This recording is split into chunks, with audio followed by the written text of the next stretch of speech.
Hi, magandang araw mga ka-jammers! Welcome back to my channel. It's me, your Master Jammer, Sir James. Welcome to another edition of Sir James Mathematics Tutorial. At today, pag-uusapan natin ang isa sa pinaka nahihirapan ang lahat, integers. Okay? So, I'm going to be doing three part videos regarding integers. Paghahati-hatiin ko silang tatlo para mas maging comprehensive tsaka mas maging totok tayo sa bawat operations. Okay? So, Simulan natin kay division and multiplication of integers. Pasok intro!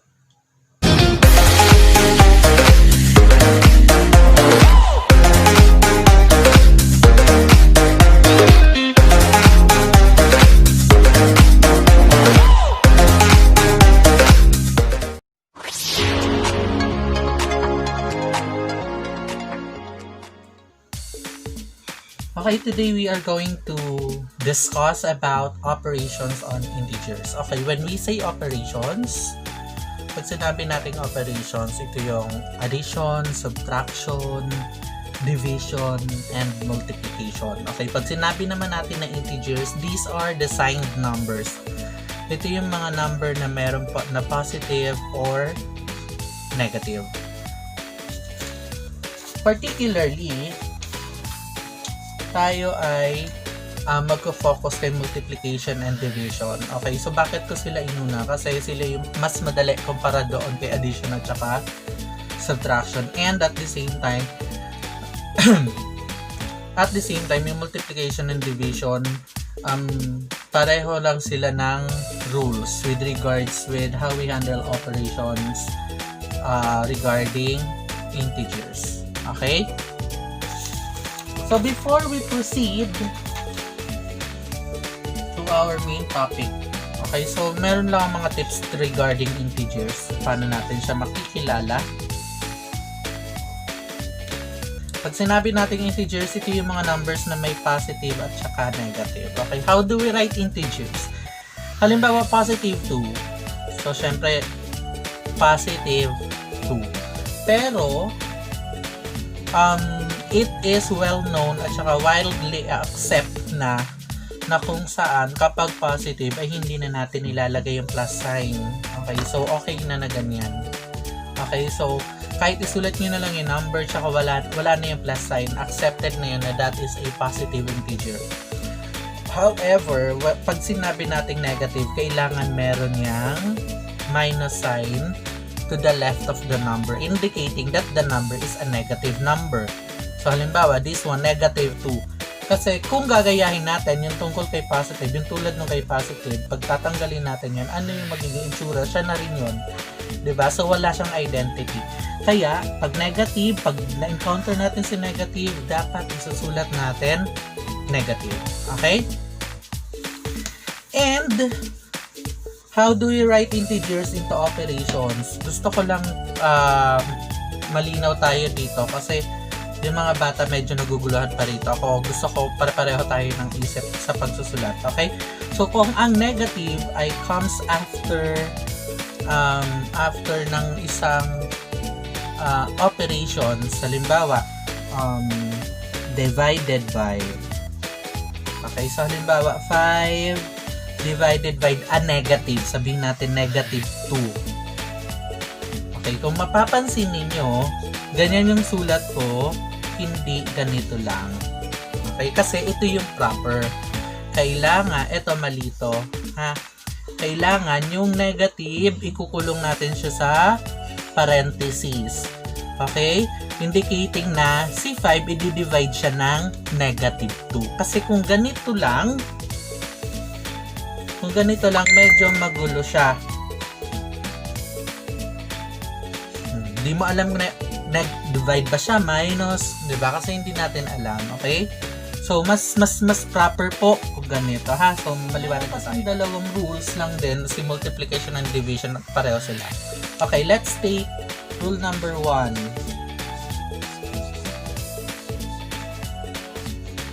First rule. Okay? According to the first rule, if we divide or multiply same same sign or number having the same sign, the answer will always be a positive.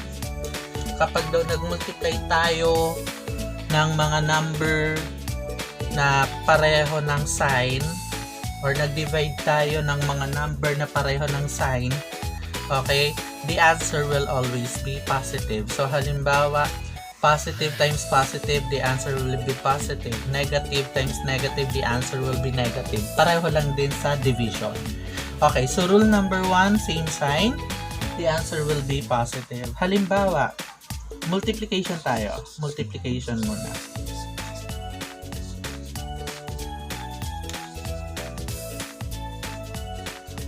Okay.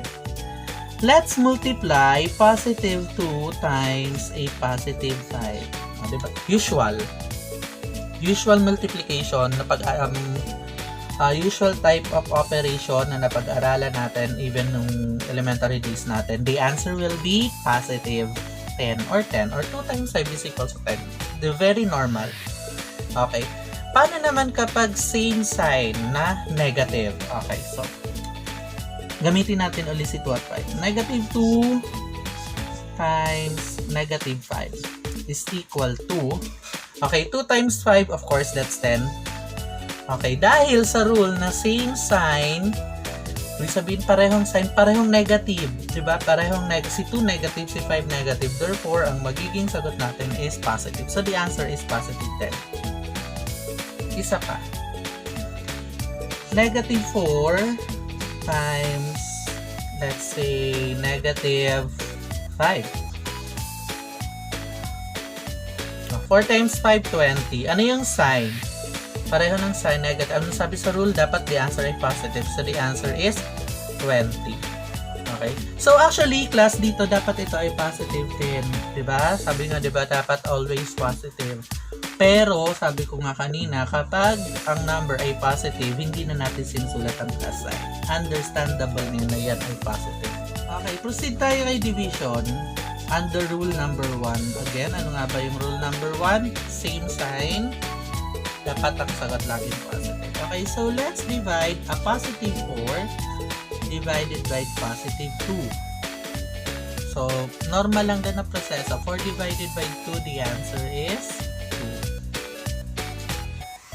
negative 20 divided by negative 2.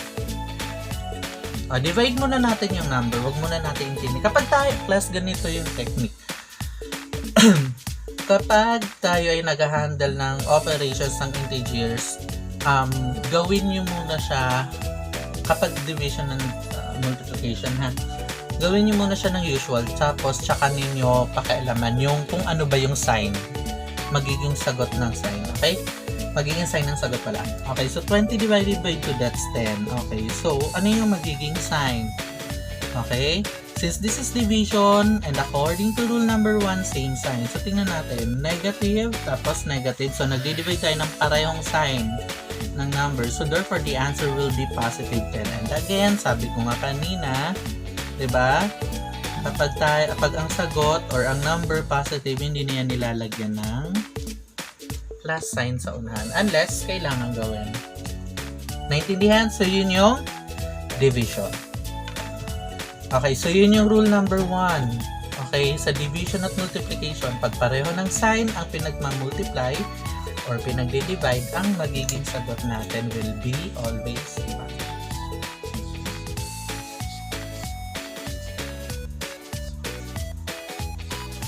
Okay, rule number 2, dalawang rules lang ang meron sa multiplication and division of integers. Rule number 2, ang rule number 2 natin ay, kung kanina same sign, ito naman unlike. So, ang pinag-uusapan natin, dalawang number na pinag-multiply natin or pinag-divide, pero magkaiba ng sign. Ang magiging sagot naman yan ay dapat always negative. Kahit anong mangyari, okay, kahit million pa yung minimultiply natin, basta magkaiba ng sign, ang magiging sagot dapat negative. Okay. Let's try kay multiplication.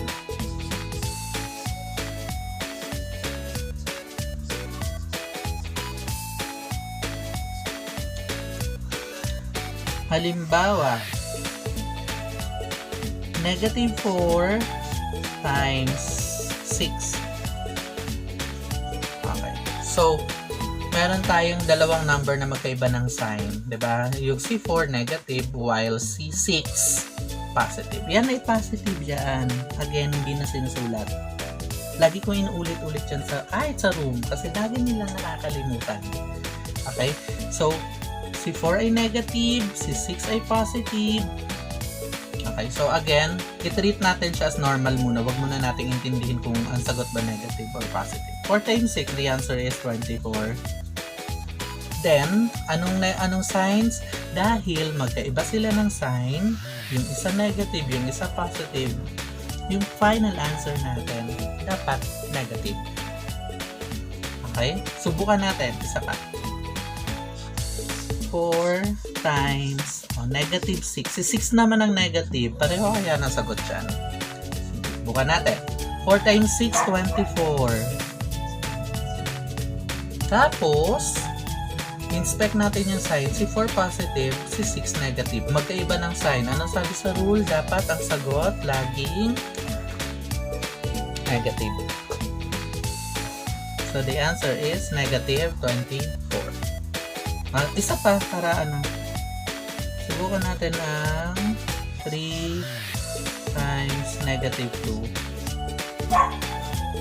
So, what is the answer? This is 6. Tapos, dahil magkaiba ng sign, negative 6. Okay? Paano kung si 3 negative? Anong sagot? Yes! Diba? Positive 6.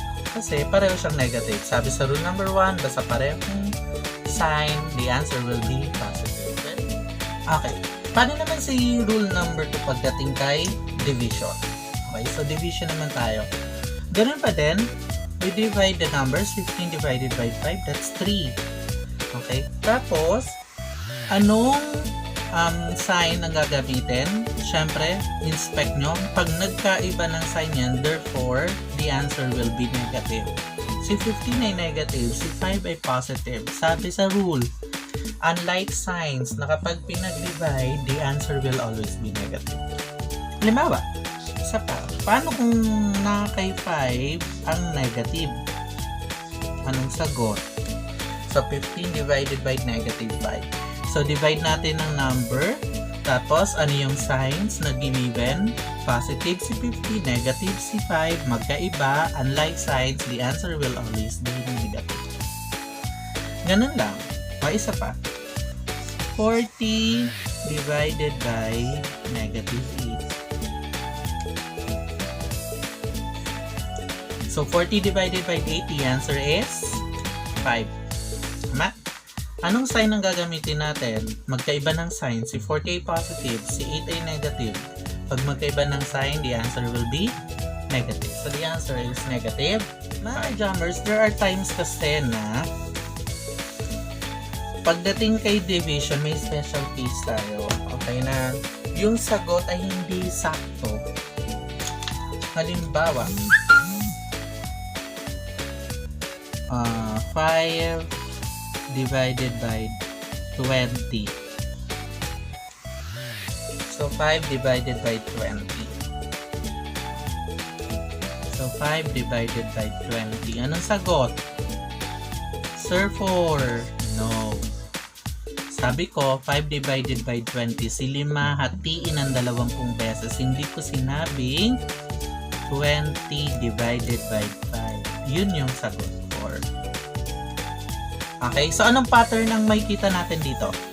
Kapag yung divisor ay mas malaki kay dividend, okay, so hindi whole number ang sagot dyan. Ang magiging sagot natin dyan lagi ay fraction.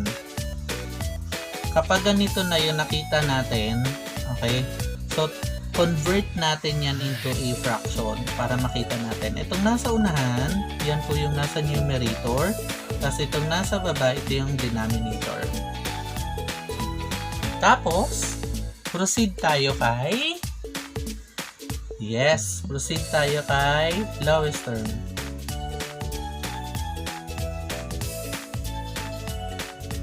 Okay, so 5/20. Parehong positive, so ang sagot dito is positive. So, ano yung pwede, ano nga bang gagawin natin to make a lowest term? Think of a number that is common to the numerator and denominator. Simulan natin kay 2. Dapat parehong even. Hindi. So, hindi pwede si 2. Okay, diretso tayo kay 3. Si 3 ba pwede? Hindi rin. Dahil si 5, di pwedeng ma-divide ni 3. So, next na tayo kay 5. So, pwede ba kay 5? Dapat daw, para ma-divide ni 5, ang number ay nag-e-end ng 5 at 0. So, pwede ito kay 5. So, 5 divided by 5, the answer is 1. 20 divided by 5, the answer is 4. At dahil pareho silang positive, ang sagot ay positive 1/4. Isa pa. Meron naman pagkakataon na pag division, talagang maglo-lowest term ka agad. Okay? So, halimbawa, negative 18 divided by